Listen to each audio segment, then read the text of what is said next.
My opinion on creative testing has changed, numerous times over my time in UA. But I think right now what we're focused on is trying to find scalable assets. Okay. Right? I think that's our main thing. Like we had been going with a model of A/B testing everything, trying to get some level of significance, and then rolling those out into our BAU campaigns. But what we're finding is that if you're able to find that incremental winner in terms of whatever you're measuring towards, whether it's conversion rate, whether it's IPM, that's not always going to be the most scalable asset. It's 4 a.m. and we're rolling the dice. Matej drops knowledge made of golden eyes. Felix with ads making those coins rise. Jack up designs, worlds chasing the sky. We're the 2.5 gamers, the midnight crew, talking UA adverts and game design too. Matej, Felix, Shaka bringing the insight. We're rocking those vibes till the early daylight. Matej, UA, master eyes on the prize, tracking data through the cyberspace skies. Felix stacks dollars like a wizard in disguise. Jacob's crafted realms lift us to the highs. 2.5 gamers talking smack. Slow hockey stick, got your back. Ads are beautiful, they light the way. Click it fast, don't delay.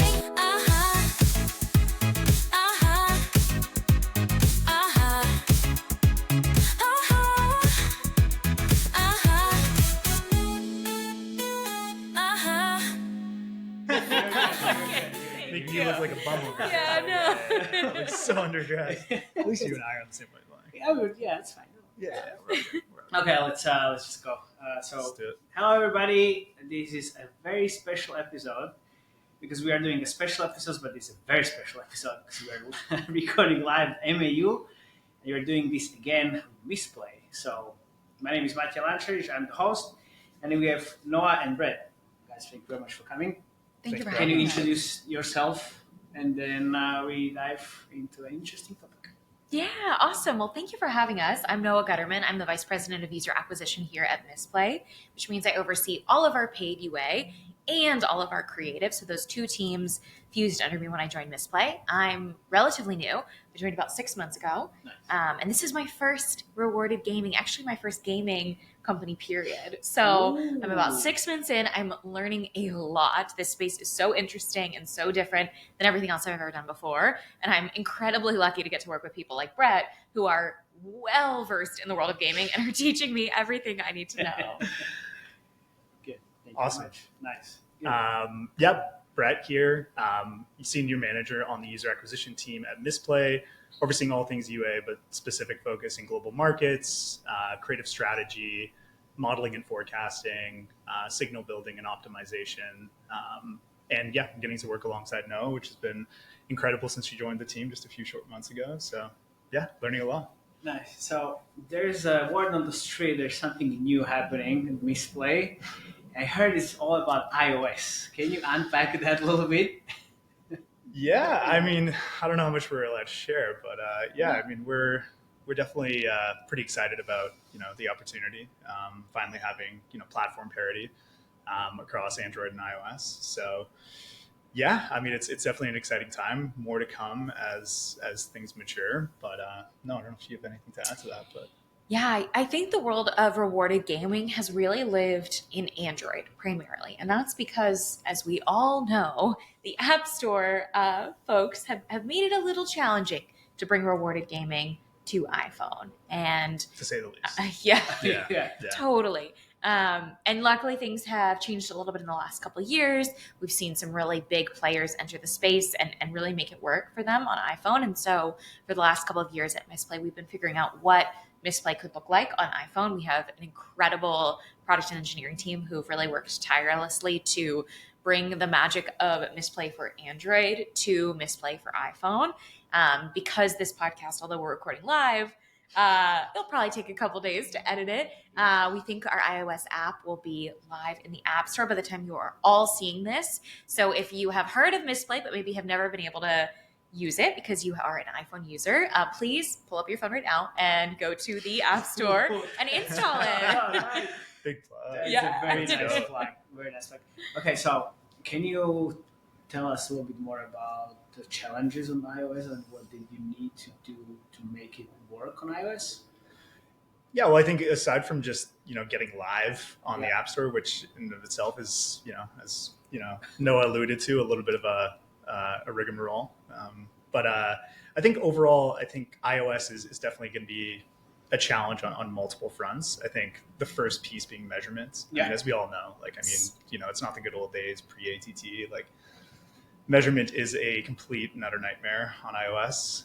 I've seen it done well. I've seen it done badly. I've seen it done everything in between. So we're just kind of starting our journey. So we're approaching it with a mentality of we don't know what we don't know at this point. Okay. So I think when it comes to setting up scan schemas, when it comes to what types of partners we're going to work with, I think we have some good hypotheses and places to start. But you know, as we progress along that journey, we're going to uncover things that we didn't know. Okay, So. but in terms of the product changes, are there any? Because this was really challenging until this point. What is the actual difference? Yeah, I think the challenge has been that the App Store generally has not loved the rewarded piece of rewarded gaming.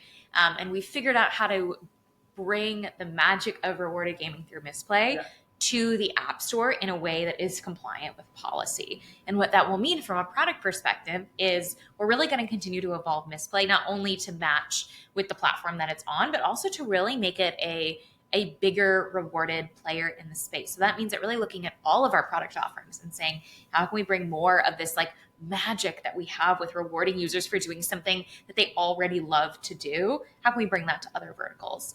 So I don't want to spoil too much because we have some exciting product releases coming out. Just teaser. Yes, just the teaser is how do we bring the magic of rewarded gaming and our users who absolutely love getting rewarded for playing games they would have already played? How do we bring more of that magic to other products?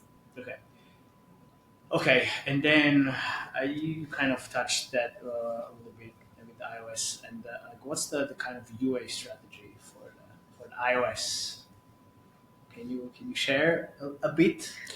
Yeah, as I said, I think we're going to take a lot of what we know has worked well on Androids, but we're going to have to kind of uncover those things as we start to go down the journey. I think relying a lot on SRNs in the beginning. I've done iOS at kind of different stops in the past, so I've seen really great success using Facebook, a little bit on Google, but then also on the opposite side too, still kind of making use of probabilistic attribution where we can, right? So the DSPs that still allow it, SDK networks. We have a pretty robust UA stack right now on Android, so I think just we'll have a lot of opportunities and a lot of optionality when it comes to testing. So if you say robust UA stack, I'm not looking you up. Oh shit, happened to that fast. Oh no. It's called no bullshit for a reason. Yeah. No, seriously, like what's the main kind of UA channel mix that you're taking from Android and kind of applying to iOS, or just tease here and there? I think that I'm approaching iOS with a very healthy amount of skepticism. And what I mean when I say that is I do not want to assume that anything that worked for us on Android is going to work for us on iOS, both because of privacy and platform changes, but also I think an iOS customer is in many ways like pretty fundamentally different than an Android customer, right? They typically have more money. They typically are willing to spend more money in mobile games. I think they have different purchasing behavior. They will have probably never seen ads for Mistplay because we've been really intentional to only serve ads on Android only spaces. So we're introducing this brand to a consumer essentially for the first time, and they may react very differently than our Android consumers. So I really want to encourage the team to question everything, to treat this almost like an entirely new brand within a brand. So we're going to look at all of our creative value props differently. Are different ones resonating for iOS users than for Android users? We're going to look at our platforms differently. We're not going to take anything as a guaranteed or a certain.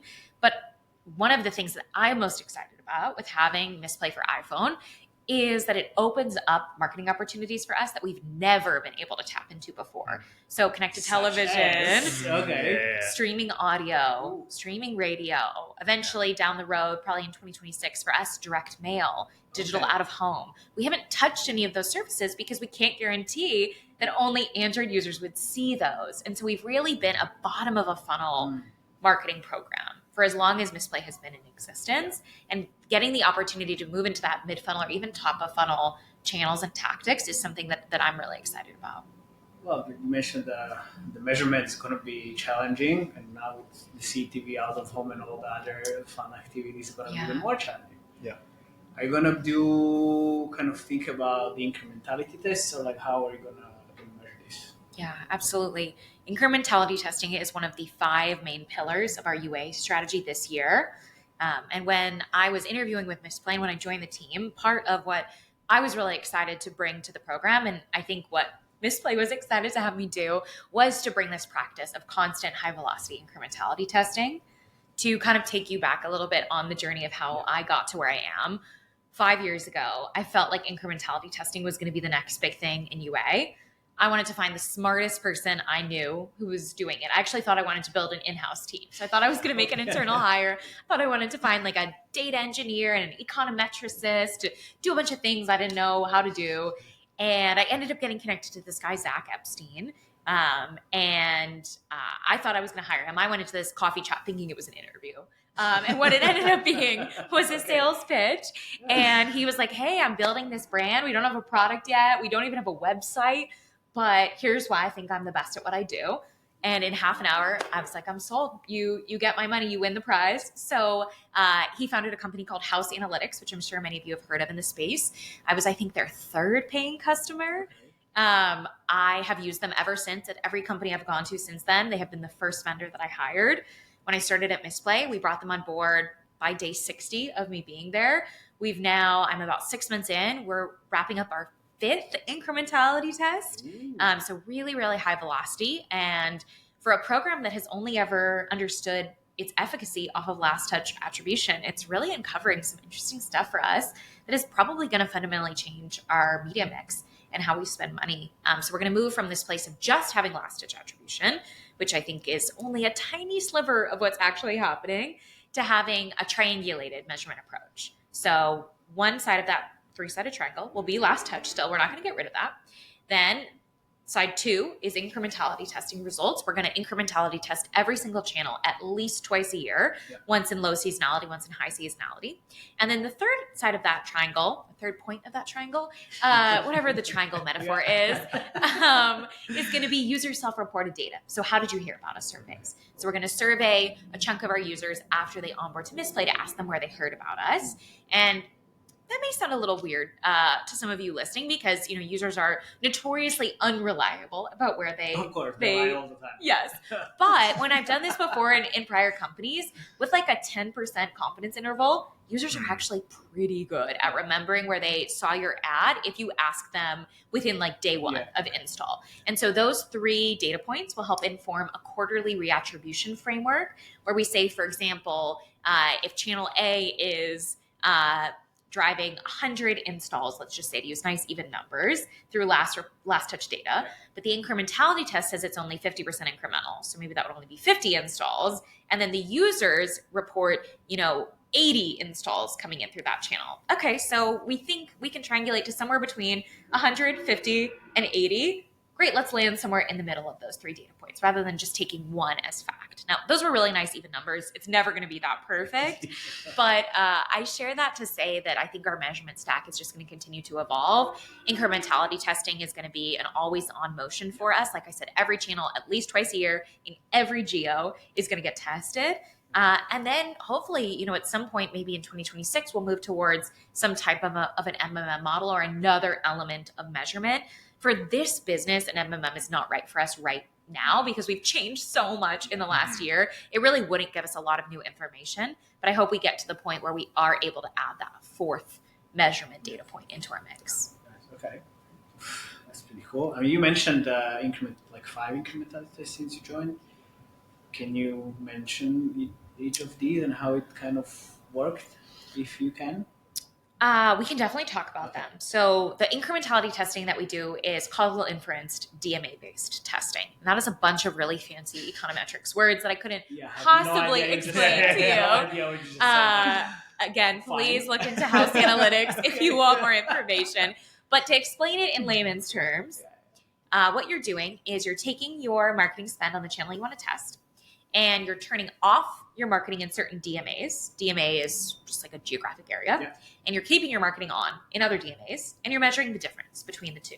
And in theory, if your marketing is super incremental, it's going to drive a bunch more installs or conversions in the cell where the media is on versus the cell where there's no media. If the channel is not that incremental, there's not going to be a huge difference between the test cell and the control cell. That makes sense? No, that makes sense. Okay. So in the tests that we've done so far, we started our tests in order of priority from highest channel spend to lowest channel spend. So we started with the potentially the spiciest channels to test, the ones that could really shake up our media mix. And what we've learned so far, no surprise to, I think, any of us on this couch or probably anyone listening, is that some channels tend to cannibalize other channels and take kind of more credit than they deserve. The biggest publishers out there, the ones that sit in the most prominent positions in that user's install journey, tend to take the most credit. And so what we've learned is we could probably pull back in some of those channels and spend up in other channels that actually are the thing that drive the user to make that action, even if in the last touch framework it wouldn't be attributed to that channel. Okay. Do you want to chime in and add anything else? No, I think you've kind of hit all the major notes there. But I think, at the end of the day, I think it's just about continuing to get 10% better at our measurements. We're just starting this journey, right? We've just 5 tests, and we've got, as I said, a robust UA stack to test. So I think it's really well said. Nice. You mentioned you have 5 pillars of the UA. This is one. Yes. What are the other 4? Oh my gosh, you're testing me here. I don't have my slides to pull up. Let's see if we can come up with them. Yeah, so creative strategies, signals, incrementality, new partner onboarding and testing. And the 5th one is like BAU optimization, making things, we call it 10% better. Yeah. So making sure we have the right butts in the right seats, the right people in the team, reorienting how work is distributed, making sure that we're moving as fast as we possibly can, thinking about AI tooling for measurement. Like that's really about just like that 5th pillar is just making what we were already doing 10% better. Yeah. You mentioned signals. Yeah. Brett's your guy. Let's talk about signals. Yeah, let's talk about it. I mean, that's my favorite. Let's jump in. And then what kind of events and signals are you using for optimization at the campaign level, and what kind of signals you're sending back to the channels? Yeah, so I think right now what we're relying on mostly is a mixture of client signals. So Mistplay is a very unique app in the fact that we not only have signal coming from our own app, but we are also getting postbacks from our client games. So it's a mixture of some of those signals super far down funnel, which are really, really great indicators of quality, obviously. Yeah. And then we've also started to roll out more predictive signals, which is kind of become our big kind of bet for 2025 and beyond, is really getting better at PLTV modeling. And we've done it really well so far. We've been able to really find some great scale on a lot of our biggest partners, but our PLTV model is probably how does that work?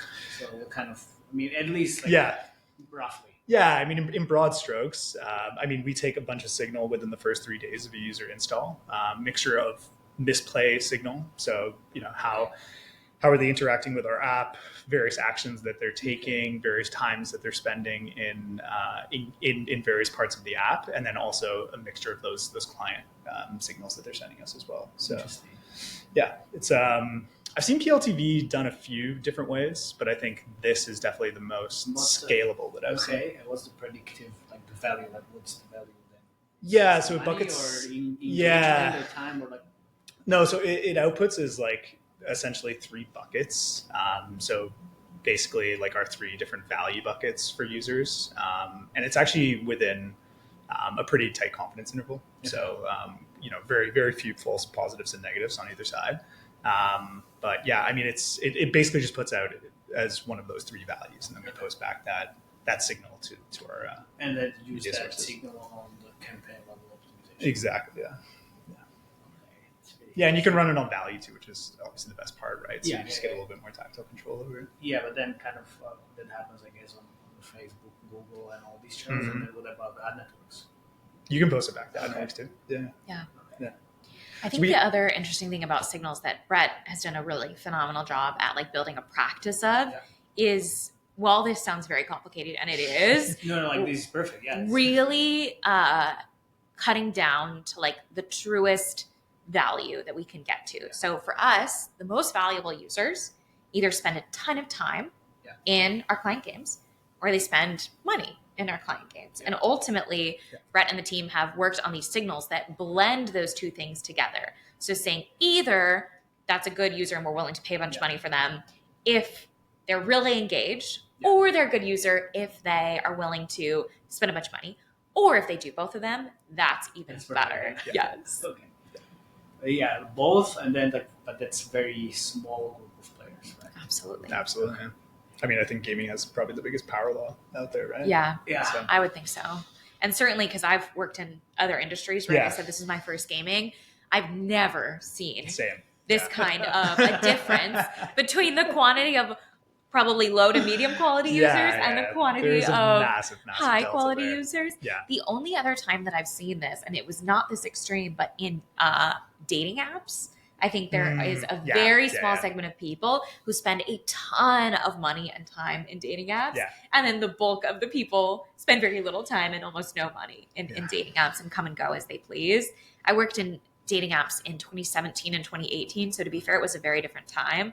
But I think that gaming and dating apps are not too dissimilar. Yeah, that's true. Also, coming back to the UA, not stack, but the kind of how you segment players. I mean, it's kind of what you mentioned now, but then also how does translate that into the geo UA strategies? Are you thinking about the US versus the rest of the world? How does that kind of change? Also in terms of the UA channel mix. Yeah, so I think to your point on how we segment users, I think there's two pieces to that. It's what is the value to clients, right? And that's really where we're singularly focused. But then there's also the other consideration of what that value, where do we segment that user in terms of value for Mistplay as an ecosystem, right? So it's a bit complex and nuanced, but I think we're really singularly focused on making sure that we drive client outcomes at the end of the day. So making sure that they're of the highest quality and spending time or spending IP dollars in our client games. So the segmentation isn't that dissimilar from what you might see in a gaming company in that regard. But then I guess in terms of geos, I mean, we're really, again, trying to focus on where our clients want to buy inventory at the end of the day, right? So US, to no surprise, is our kind of bread and butter.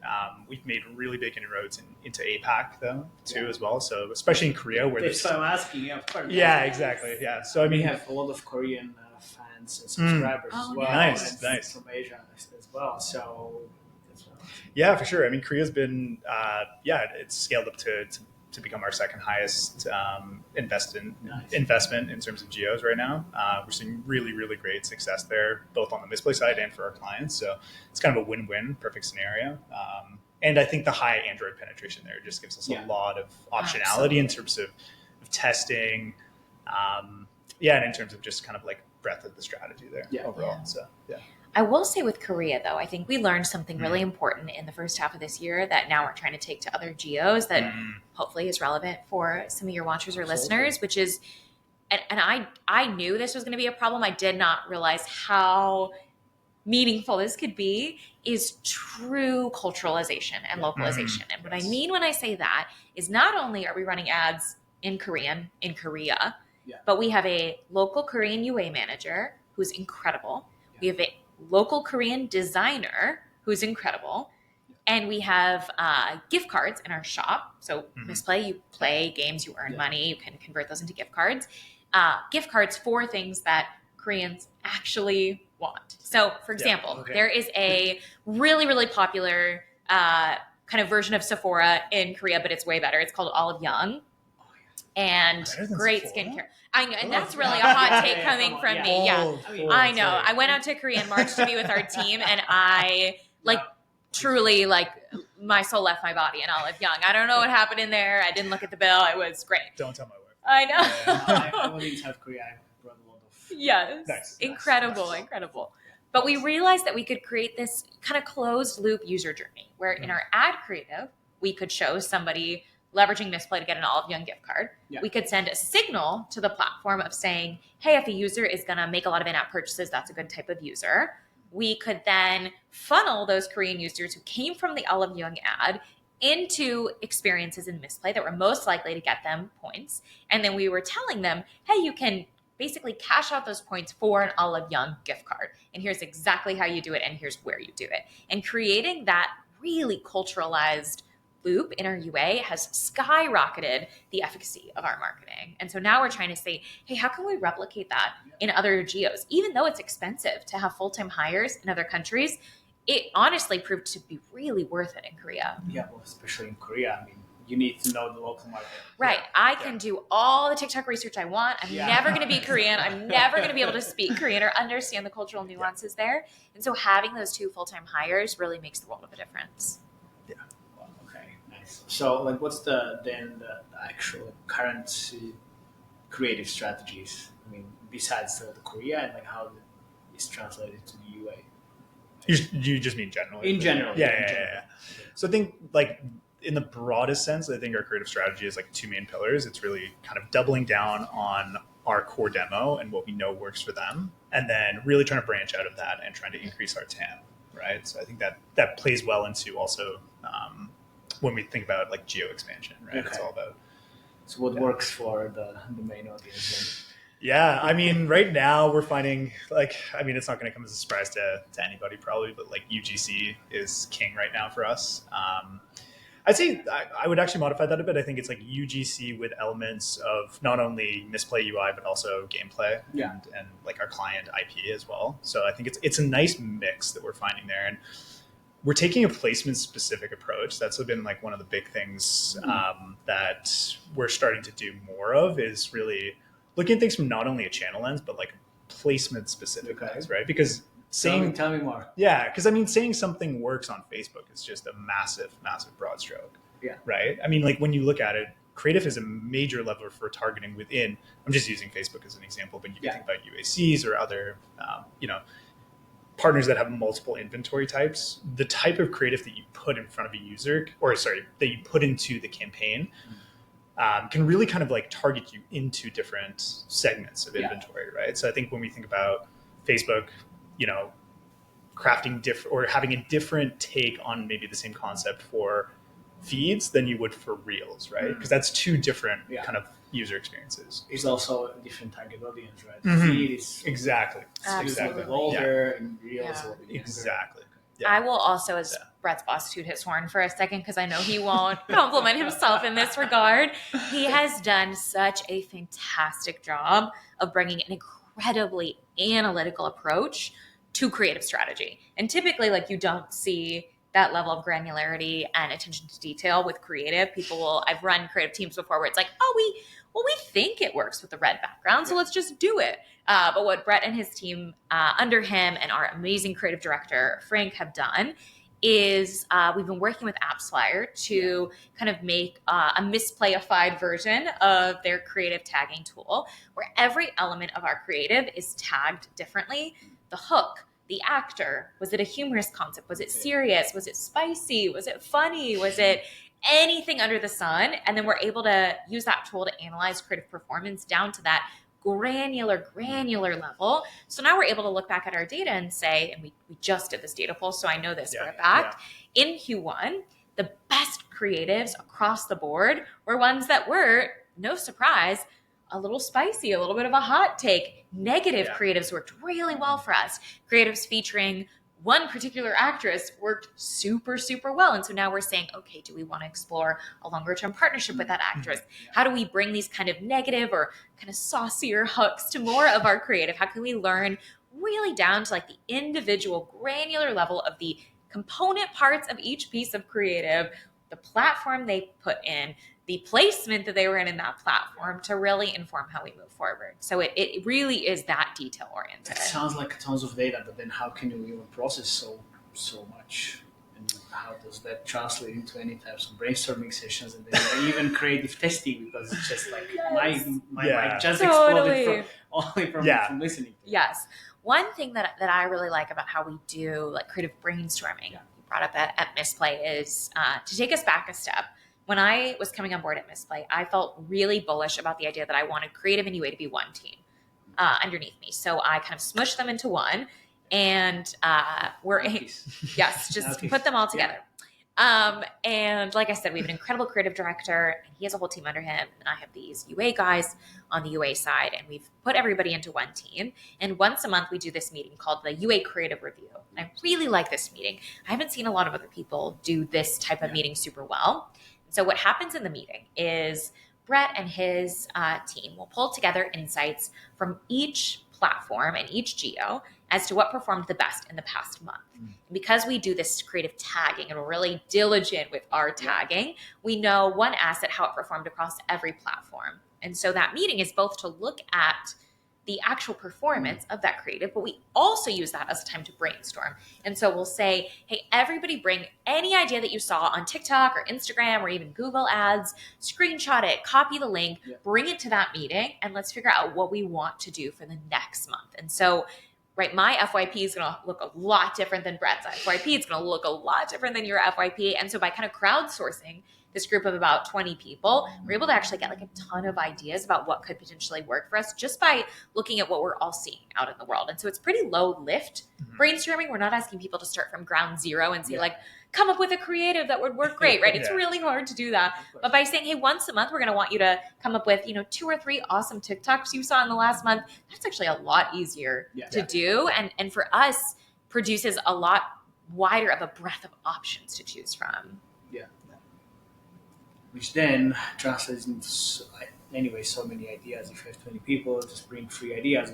Then how do you produce them and how to test them afterwards?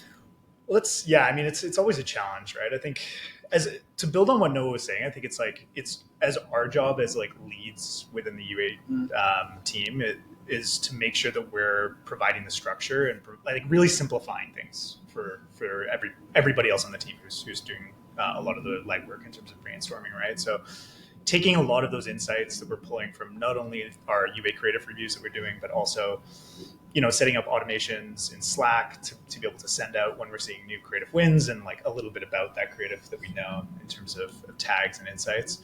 So really just enabling them with the data and then really kind of locking in once we book a best practice so that is just sort of a guide, or it just becomes a guardrail essentially, right? Like when we start to brainstorm, it should always be within the bounds of, what we consider to be best practices. That's not to say though that we don't, want wild swings though, right? I think it's like you kind of get yourself into, you get blinders on when you continue to do the same thing over and over again. So it's a mix of both. It's about, really kind of setting those guardrails, but then also forcing the team to kind of think outside the box on certain things as well. So, okay, but then how to actually test them? Right, and then testing is its own, it's all fun.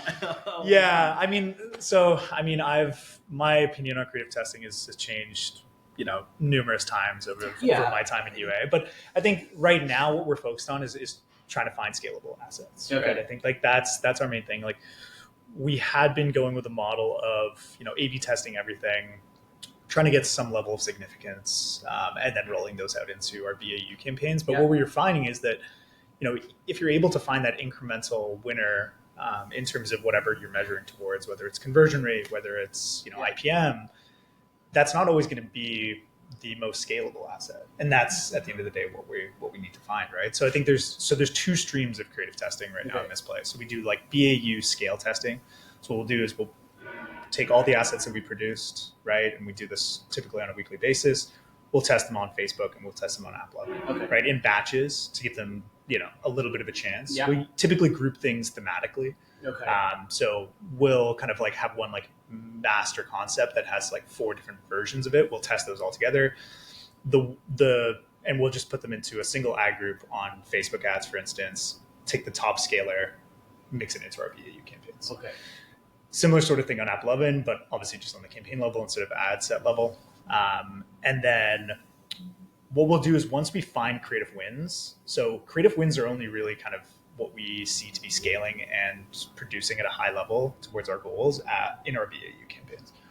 Once we find something that works really well, then it's about breaking apart that creative as we kind of go through. We could go through these sessions where we try to pull out all the individual attributes that could be leading to success, and then we test those, and then we do the A/B testing on the back end to validate. Can you give me an example? Because I'm just trying to figure out like how that you find the creative winner, which is amazing, but then then you want to have more of these.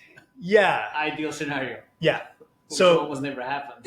yeah, it's tough. I mean, as an example, I mean, just in terms of like finding a creative win and then turning it into iteration. So, I mean, we've found one specific ad that's worked really well that has sort of, as Noah was saying, like a negative sentiment to it, right? It's starts off with a hook. I should have downloaded the Mistplay app, right? Yeah. And I love it. Yeah, exactly. It's just kind of like, super off the cuff, but yeah, it's worked really well. And what we've been able to do is take that and turn it now into, I think, 8 top performers or top winners with different, different bodies. So we'll take a modular approach, right? We'll switch out the body. We'll do the same hook with different creators or different actors. And yeah, it's worked. And we've localized it into a few different languages now, and it's worked really well in all of them. So there's really something to that, right? Yeah. It's just, as Noah said, like negative sentiments, being a little bit kind of edgy, right? I use it all the time. Yeah, totally. We've also, like we said, so creative is one of our 5 pillars of the year. Yeah. We are goaling ourselves off of this exact thing Brett is describing. So every quarter or every half, we have to have a certain number of winners, creatives that move from that test campaign into that BAU campaign. And we have to have a certain volume of total creatives tested. Okay. Therefore, we are goaling ourselves off of continuing to do this. We never let it die. I know it can be very overwhelming to do this kind of creative testing at scale. It is easy to get fatigued by it, but I felt really strongly that we needed to hold ourselves accountable for actually doing it and for finding these winners. And so when I came on board and redid all of our goals, that became an integral part of what success would look like for 2025. Okay. So but how do you ensure like it's actually you're gonna find these winners? It's just so hard, always. Yeah, we are betting that we know what we're doing and that the team can produce. You have the process in place, so I guess that helps quite a lot. Yeah, we do most of our creative production in-house. Everybody should always have at least 10-20% of the creative kind of concepts go crazy. Yeah. I mean, of course, there are brand guidelines always. Yeah, I can understand that, and I can understand why, but still, I go always for crazy ideas. Yeah. It's something different. I mean, always seeing this, this is the best game ever from UGC. It's like, guys, seriously. I mean, I've seen this 10 million times already. Yes. And I think that is the problem with UGC now, is that it has become so commoditized and so overdone that it's stopped feeling authentic to people. And so finding the ways to create UGC in ways that do feel genuine to people is really challenging. We're no longer in 2020 when every UGC asset just crushed. People are so used to it. They're inundated with it all the time. They're constantly scrolling through bad UGC. So to stand out as good UGC is genuinely pretty challenging. Yeah. Then you have the AI UGC. Oh my God. Don't even get me started on that. Do you use AI in the workflow or on the creative side as well? We do. On the creative side, we are starting to leverage more tools.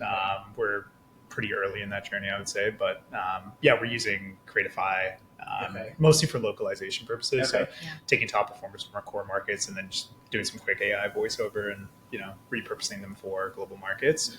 But I think there's a lot of really cool tools that are coming out. I mean, we just had a great conversation with TikTok on the new Symphony tool that they're rolling out. So really, really bullish on it. I think it's just a matter of, finding something that still feels authentic at the end of the day. I think that's the great point that I took out of that is like authenticity is something that we are starting to really push for in our creatives. It's like, imitation UGC just doesn't cut it anymore. Right. It's got to be like really doing something different. Exactly. Especially on like TikTok and Reels specifically, I would say like you really have to have something that like blends in a way to the user experience, right? So I think it's because users can see that ad coming a mile away. So when it comes to AI for UA, that's a hard set of letters to say in the right order.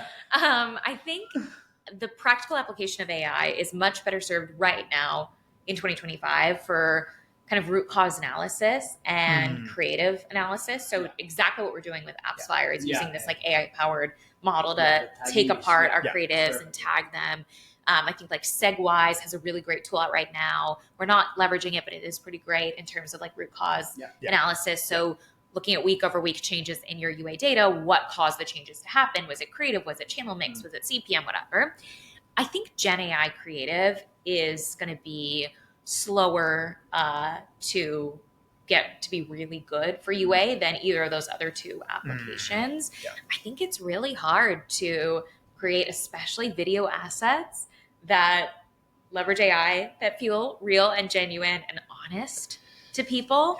I think AI right now for us is best used, like Brett was saying, in dubbing, in voiceovers, in stitching two pieces of creative together. But I've yet to see like a soup to nuts, really good Gen AI creative that does feel authentic. Yeah. Well, I don't think that it feels authentic, but there are some interesting use cases in Forex games that I use AI, which obviously has nothing to do with the game. I mean, it's insane. I mean, it's actually it works because it's new. People are really curious to see, but it's not authentic at all. Absolutely. The one thing that I think more people should do when it comes to AI with creative is figure out how users are currently experiencing it out in the world and then like bringing it to their ad stack. So one of the things that Brett has done really well and his team has done really well is we know that AI voiceover in organic TikTok is something that works really well, right? People will like write out a script and then have the AI voiceover kind of read it. And that is like such a trendy thing right now on TikTok. It feels like really native to that platform. People like recognize the AI voices, kind of like as a classic like story time, kind of settling with your popcorn. You know you're about to get a really good story. And we've taken that and brought it to our ads. And so now we have these, we call them story time ads, where they are AI voiceover. And it doesn't sound like a human, but it's not supposed to. It sounds like the organic TikTok content that has AI voiceover in it. And so that is authentic. Authentic doesn't necessarily mean that it has to sound like a human. It's that it has to feel authentic to the users and like what they're getting in organic content. Okay. So what's next for Mistplay? What should we look forward to? I mean, aside from everything we've talked about in terms of iOS, I think 2025 is going to be a huge year for us. Just continuing to double down on, as I've mentioned before, really focusing on client outcomes. So really making sure that we're, as a UA team, acquiring the highest possible quality users. I think that's the singular focus of our UA team now. So I think that, as we talked about through a few pillars, right, continuing to get more advanced with how we're thinking about signal and starting to, leverage that more. Creative strategy, I think we've done a lot of great work there, but we're just going to continue to, get 10% better. And then, the other pillars too, incrementality. It's going to be a major kind of shift in how we allocate our budgets across our robust UA stack. I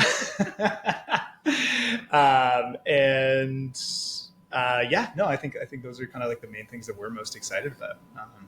I don't know if you have anything to add to that.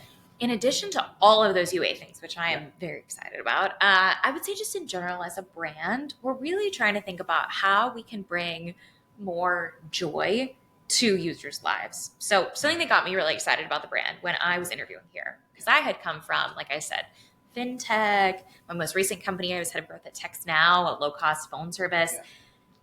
Telecom, fintech, not a whole lot of joy there, right? Those are real like utility companies. And something that got me really fired up about Mistplay is that it's gaming, which is something that's really joyful with rewards on top of it. Like, wow, like double joy. Like, how cool is that? And so we're trying to figure out how else we can infuse that into the business with different products. We're really ramping up programs like sweepstakes to put more money back in the pockets of our users, thinking about how we can delight them and surprise them with different prizes, different value offerings, different partnerships, different products. Obviously, we're bringing everything about Mistplay Android to iOS, which is really special, but expect more joy-related things from us in the future. Okay.